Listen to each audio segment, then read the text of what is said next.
Hello and welcome to the reimbursement and invoicing video for Project AMUR.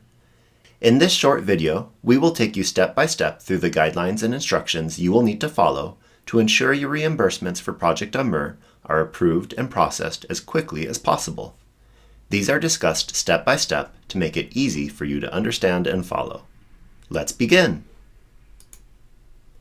In step 1, you completed your product purchases through the project tool. Now, you will move on to step number 2, submitting your reimbursement. Let's take a look at the project timeline for additional details. As a reminder, please make sure you complete step number 2 immediately after you complete your purchases.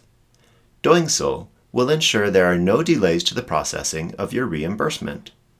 Let's now walk through the steps required to submit your reimbursement. Good morning, everyone. This is just a quick walkthrough on how to utilize the system to submit your reimbursements for Falcon AMUR August 2020.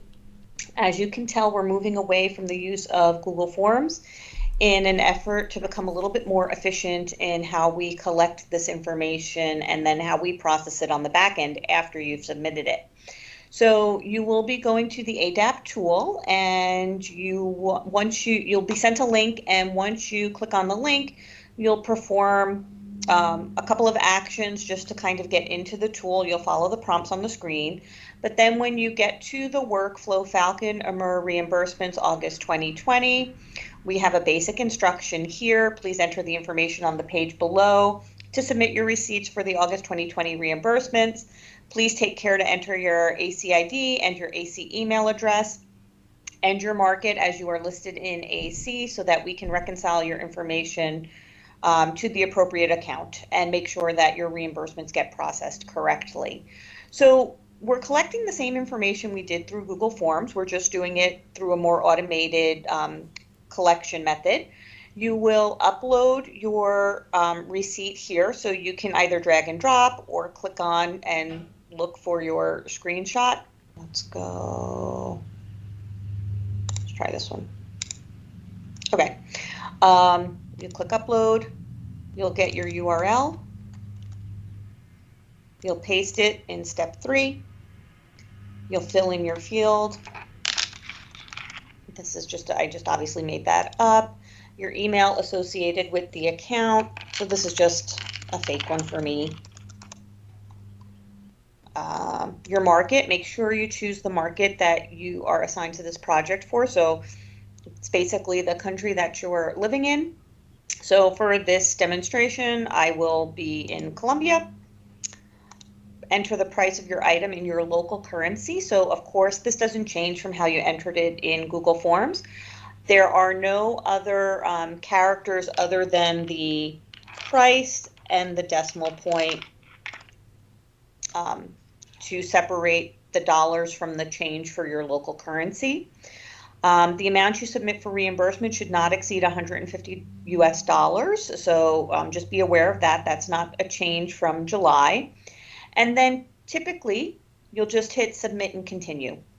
However, going forward, if this is a resubmission from a previous round of data where you were sent back your receipt because it was incorrect in some way, you will check is this a resubmission?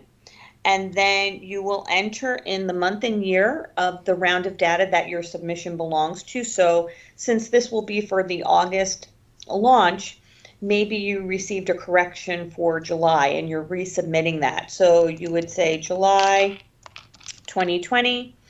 And then you would go ahead and click submit.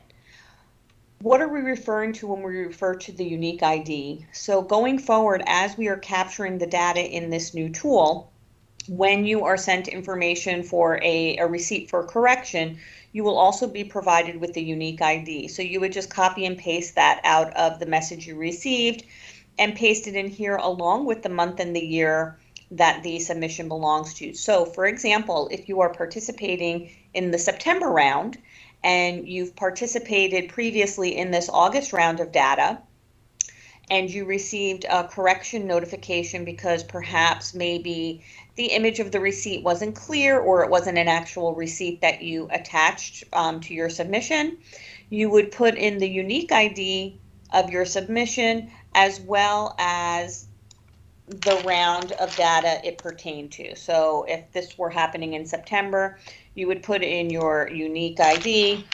I'm just making this up right now. And the month and the year that the submission was from. And then you would just click submit and continue. And you would just continue to do that for all of the purchases that you've made for the current cycle and all the receipts that you're submitting. I hope you found this helpful and have a great day. Let's review some important points to remember. Remember, 100% of the product cost, taxes, fees, shipping will be reimbursed. You will be reimbursed for everything you pay out of pocket up to a maximum of $500 or $150 for one individual product, as long as all project guidelines are followed. We will also reimburse you an additional $3 to cover pay-and-near fees, and you will also be paid for your time completing the surveys. Remember to include all expenses for the month in one single reimbursement form.